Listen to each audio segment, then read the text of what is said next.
ASEAN ASEAN की कहानी। क्या चाहिए देशों को एकजुट करने के लिए? आइए जानते हैं एशियन की कहानी। नमस्कार दोस्तों, स्वागत है आपका चाणक्य स्टूडियो में। आज हम बात करेंगे आसियान, दक्षिण पूर्व एशियाई देशों का संघ के बारे में। इस वीडियो के अंत तक आप जानेंगे एशियन कैसे बना, इसके मुख्य उद्देश्य क्या है और इसके सदस्य देश कौन कौन से हैं उनके झंडों के साथ। और अंत तक जरूर बने रहिए, क्योंकि हम देखेंगे कि आसियान आज दुनिया की राजनीति को कैसे प्रभावित कर रहा है और भारत के लिए क्यों अहम है। आसियान की स्थापना 8 अगस्त 1967 को थाईलैंड की राजधानी बैंकॉक में हुई थी। इंडोनेशिया, मलेशिया, फिलीपींस, सिंगापुर और थाईलैंड, इन 5 देशों ने मिलकर आसियान घोषणा पत्र पर हस्ताक्षर किए। आसियान आपसी समझ को बढ़ावा देने के लिए समर्पित है। इसका उद्देश्य था शांति बनाए रखना, आर्थिक विकास को बढ़ावा देना और क्षेत्रीय स्थिरता कायम करना। आसियान में कुल 10 सदस्य देश शामिल हैं। ये देश हैं इंडोनेशिया, मलेशिया, फिलीपींस, सिंगापुर और Thailand. Brunei, Vietnam, Laos, Myanmar और कंबोडिया अन्य 5 सदस्य देश हैं। प्रत्येक सदस्य देश की अपनी अनूठी संस्कृति और इतिहास है। आसियान सदस्य देशों के बीच सहयोग और एकता को बढ़ावा देता है। आसियान क्षेत्र में शांति, स्थिरता और समृद्धि लाने के लिए प्रतिबद्ध है। आसियान देश 65 करोड़ से अधिक लोगों का प्रतिनिधित्व करते हैं। आसियान क्षेत्र दुनिया की सबसे तेजी से बढ़ती अर्थव्यवस्थाओं में से एक है। आसियान व्यापार, निवेश और पर्यटन के लिए एक महत्वपूर्ण केंद्र है। आसियान क्षेत्र में व्यापार और निवेश के अवसरों की प्रचुरता है। आसियान क्षेत्र में पर्यटन उद्योग तेजी से बढ़ रहा है। आसियान क्षेत्र में आर्थिक विकास और विकास की अपार संभावनाएं हैं। आसियान हमें सिखाता है कि एकता में शक्ति है। विभिन्न समस्याओं से लड़ने के बजाय देशों ने मिलकर सहयोग को चुना। आसियान देशों के बीच व्यापार को बढ़ावा देता है। एकजुट होकर आसियान देशों ने शांति को प्राथमिकता दी है। एकता से आर्थिक और सामाजिक विकास को बढ़ावा मिलता है। सामूहिक प्रयासों से क्षेत्रीय स्थिरता सुनिश्चित होती है।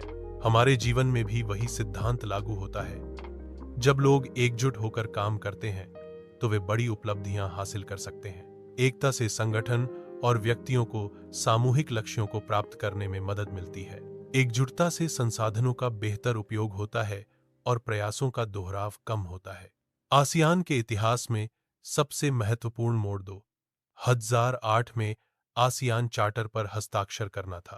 यह चार्टर आसियान के लिए एक कानूनी ढांचा और संस्थागत संरचना प्रदान करता है। चार्टर ने आसियान को एक नियम आधारित संगठन में बदलने में मदद की। इसने सदस्य देशों के बीच सहयोग और समन्वय को बढ़ाया। आसियान चार्टर ने क्षेत्र में शांति और स्थिरता को बढ़ावा देने में मदद की। आसियान एक साधारण संगठन से बदलकर एक मजबूत अंतरराष्ट्रीय संस्था बन गया। इस परिवर्तन के साथ आसियान की आवाज पूरी दुनिया सुनने लगी। आसियान की शक्ति और प्रभाव में वृद्धि हुई। अंतरराष्ट्रीय मंच पर आसियान की भूमिका महत्वपूर्ण हो गई। आसियान की नीतियों और निर्णयों का वैश्विक प्रभाव बढ़ गया। आसियान अब विश्व स्तर पर एक महत्वपूर्ण खिलाड़ी है। आज आसियान दुनिया के सबसे प्रभावशाली क्षेत्रीय संगठनों में से एक है। आसियान विभिन्न क्षेत्रों में विकास और प्रगति को प्रोत्साहित करता है। शांति, समृद्धि और प्रगति लक्ष्य है। अमेरिका, चीन और भारत जैसे बड़े देशों के आसियान के साथ जुड़ने से इसकी ताकत और बढ़ेगी।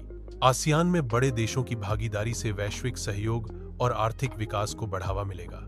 आसियान के साथ अमेरिका, चीन और भारत की भागीदारी से क्षेत्रीय स्थिरता और सुरक्षा में सुधार होगा। आसियान के साथ इन देशों की भागीदारी से सांस्कृतिक आदान प्रदान और आपसी समझ को बढ़ावा मिलेगा। आसियान देशों के बीच आर्थिक सहयोग को बढ़ावा देने के लिए विभिन्न समझौते किए गए हैं। इन समझौतों के परिणाम स्वरूप व्यापार में वृद्धि हुई है। आसियान देशों के बीच निवेश में भी वृद्धि हुई है। आर्थिक सहयोग से आसियान देशों का विकास हुआ है। आसियान सदस्य देशों के बीच सांस्कृतिक आदान प्रदान समझ और सद्भाव को बढ़ावा देता है। सांस्कृतिक आदान प्रदान से सदस्य देशों के लोगों के बीच आपसी समझ बढ़ती है। सांस्कृतिक कार्यक्रमों के माध्यम से विभिन्न देशों की कला और संस्कृति को साझा किया जाता है। यह आदान प्रदान सदस्य देशों के बीच मित्रता और सहयोग को मजबूत करता है। सांस्कृतिक आदान प्रदान से क्षेत्रीय एकता और पहचान को बढ़ावा मिलता है। यह सांस्कृतिक आदान प्रदान आसियान समुदाय के विकास में महत्वपूर्ण भूमिका निभाता है। आसियान क्षेत्रीय सुरक्षा को मजबूत करने के लिए काम करता है। आतंकवाद से निपटने के लिए आसियान देशों के बीच सहयोग आवश्यक है। आपराधिक गतिविधियों से निपटने के लिए सदस्य देशों के बीच सहयोग शामिल है। क्षेत्रीय सुरक्षा को मजबूत करने के लिए सूचना साझा करना महत्वपूर्ण है। आसियान देशों के बीच संयुक्त प्रशिक्षण अभ्यास सुरक्षा सहयोग को बढ़ावा देते हैं। आसियान भारत के लिए एक महत्वपूर्ण भागीदार है। भारत की एक्ट ईस्ट नीति आसियान के साथ संबंधों को मजबूत करने पर केंद्रित है। यह नीति आर्थिक, सांस्कृतिक और रणनीतिक सहयोग को बढ़ावा देती है। आसियान भारत संबंध क्षेत्रीय स्थिरता और समृद्धि के लिए महत्वपूर्ण है। सांस्कृतिक आदान प्रदान और व्यापार समझौते इन संबंधों को और भी मजबूत करते हैं। आसियान की कहानी एकता और साझा दृष्टिकोण के माध्यम से लाए गए बड़े बदलावों को दर्शाती है। यह क्षेत्रीय सहयोग और विकास का एक उत्कृष्ट उदाहरण है। आसियान देशों के बीच सहयोग से आर्थिक विकास को बढ़ावा मिला है। अगर आपको यह वीडियो अच्छा लगा हो तो लाइक, शेयर और सब्सक्राइब जरूर कीजिएगा चाणक्य स्टूडियो को, और कमेंट में लिखकर बताइए आपके हिसाब से कौन सा आसियान देश एशिया के भविष्य को सबसे ज्यादा प्रभावित करेगा।